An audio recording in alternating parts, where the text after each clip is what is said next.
Cricketer Shakib Al হাসানের ignore করার মতো আসলে এরকম অপরচুনিটি নাই কোনো কিছু। সাকিব ভাই at any point of time will be in the starting 11 অথবা যে কোনো ফ্র্যাঞ্চাইজে।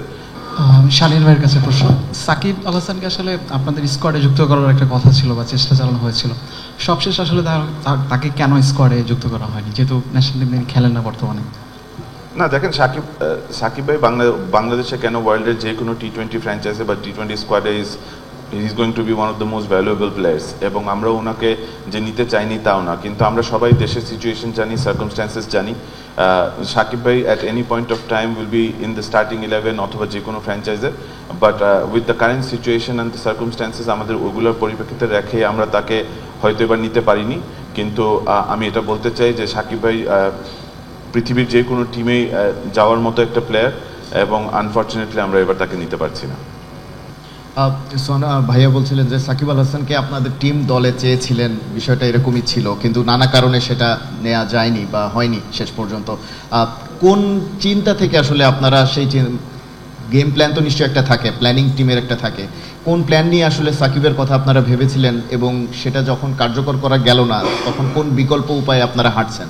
দেখেন, ক্রিকেট যখন আমিও শুরু করেছি, ক্রিকেটের প্রথম থেকেই আমি ক্রিকেটার সাকিব আল হাসানকে চিনি, এবং সবসময় আমি চাবো যে ক্রিকেটার সাকিব আল হাসান আমার সাথে, আমি একসাথে ড্রেসিং রুম শেয়ার করাটা আমার জন্য অবশ্যই একটা বড় উপভোগের এবং প্রাউডের ব্যাপার।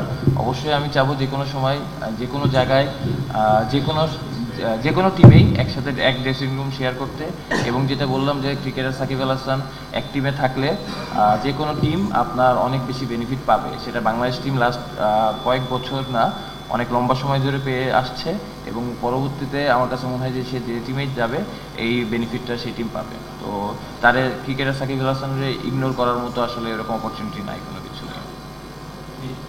শাহনিয়ান ভাইয়ের কাছে প্রশ্নটা সাকিবকে নিয়েই, বললেন যে আপনারা চেষ্টা করেছিলেন তাকে দলের সঙ্গে রাখতে, তো দেশের পরিস্থিতি বিবেচনায় রাখতে পারেননি। এটা কি আপনাদের পক্ষ থেকে সিদ্ধান্তটা নিলেন, নাকি দেশের পক্ষ থেকে কোনো বার্তা দেওয়া হয়েছে তাকে দলে রাখা বা না রাখার বিষয়ে? না, আমাদেরকে ওরকমভাবে কোনো ইনস্ট্রাকশনস কারোর থেকে আসেনি যে সাকিবকে নেওয়া যাবে কি যাবে না।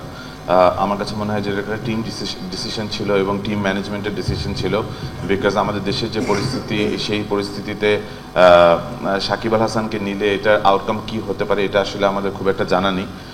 কিন্তু সোহান যেটা বলছিল যে অনেস্টলি দেখেন, আমরা ক্রিকেটের মানুষ এবং আমরা ক্রিকেটার সাকিব আল হাসানকেই চিনি, আমরা পলিটিশিয়ান বা অন্য কোনো অন্য কোনো কিছুতে আমরা চিনি না।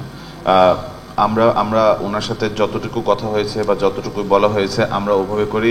I think he also understands the situation as much as we do, এবং পরিস্থিতির কারণে হয়তো আমরা নিতে পারিনি, কিন্তু আমরা আগেও যেটা বলেছি যে সাকিব আল হাসান একটা স্কোয়াডে থাকলে আমার কাছে মনে হয় যে আমাদের অনেক ঝামেলা কমে যায়। আপনি ওকে একটা ব্যাটার হিসেবে পান, ওকে একটা স্পিনার হিসেবে পান, একটা সিনিয়র প্লেয়ার হিসেবে পান। সোহানকেও আপনারা দেখেছেন যে বিপিএলে একটা বছর আমাদের সাথে খেলেছে এবং কীভাবে সাপোর্ট করেছে।